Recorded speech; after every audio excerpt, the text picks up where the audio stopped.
Bismillahirrahmanirrahim. Assalamualaikum warahmatullahi wabarakatuh. Kita semua mengenal Abu Lahab, musuh Islam yang menampakkan permusuhan terbesar terhadap Rasulullah SAW, dan yang telah Allah SWT turunkan satu surat dalam Al-Quran yang melaknatnya beserta istrinya Ummu Jamil. Tetapi tidak banyak dari kita yang mengetahui tentang anak-anak Abu Lahab dan bagaimana perilaku mereka terhadap Rasulullah SAW serta terhadap putri-putri beliau, Ruqayyah dan Ummu Kulsum, di hadapan orang-orang dan tanpa belas kasih sayang. Sedikit pula dari kita yang mengetahui bagaimana Allah SWT membalas perbuatan mereka.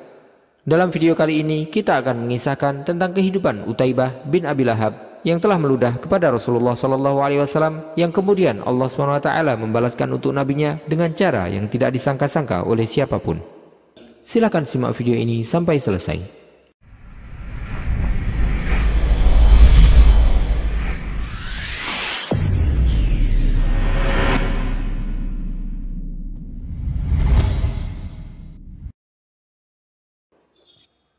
Paman Rasulullah SAW, yaitu Abu Lahab, sangat mencintai Nabi Muhammad SAW sebelum datangnya Islam dan sebelum beliau diangkat menjadi Nabi.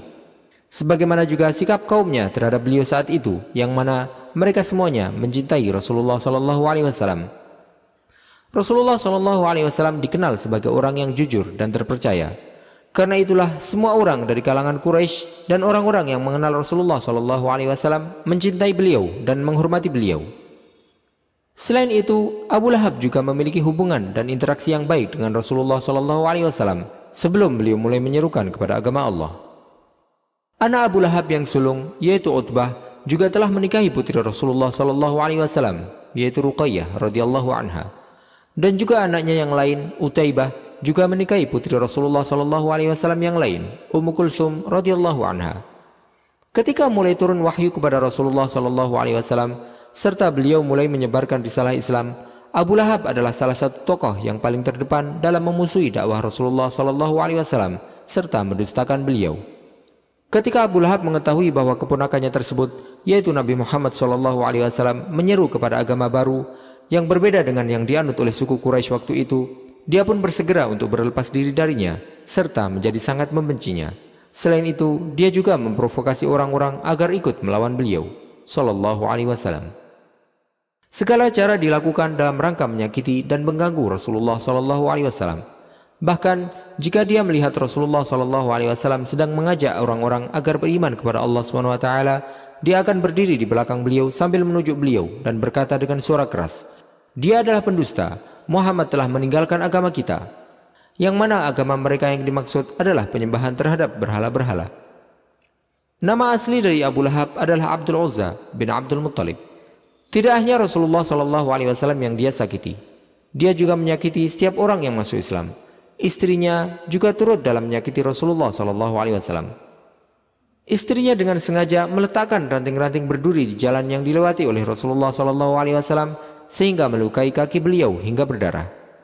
Suatu hari Allah SWT menurunkan surat Al-Masad kepada Rasulullah SAW, yang dalam surat itu Allah SWT menyebutkan bahwa Abu Lahab dan istrinya pada akhirnya akan masuk ke dalam neraka. Ketika Abu Lahab mengetahui tentang hal tersebut, dia pun menjadi sangat marah dan murka terhadap Rasulullah SAW.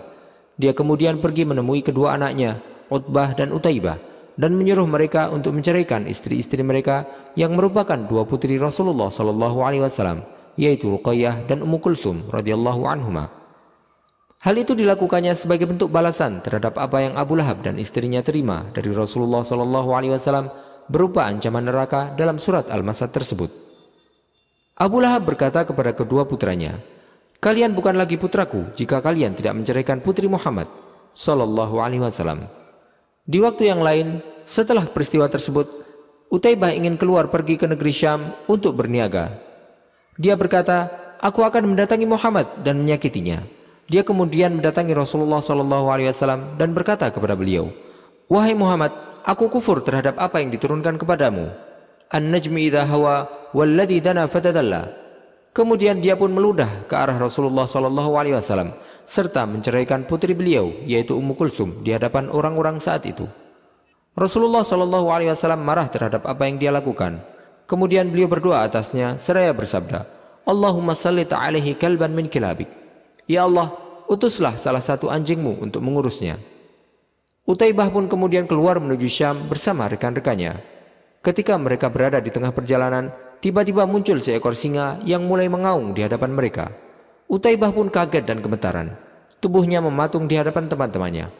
Mereka kemudian berkata, "Kenapa kamu gemetaran?"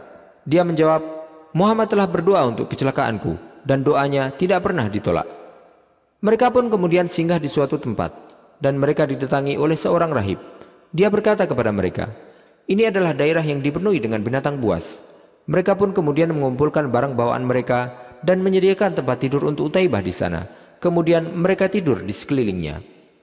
Di tengah malam, datanglah seekor singa ketika mereka semuanya tertidur. Singa tersebut melewati orang-orang yang tidur di sekeliling Utaibah hingga sampai kepada Utaibah. Singa itu pun kemudian menerkam kepala Utaibah hingga dia pun terbunuh. Dengan cara itulah Allah SWT mengabulkan doa yang dipanjatkan oleh Rasulnya Sallallahu Alaihi Wasallam.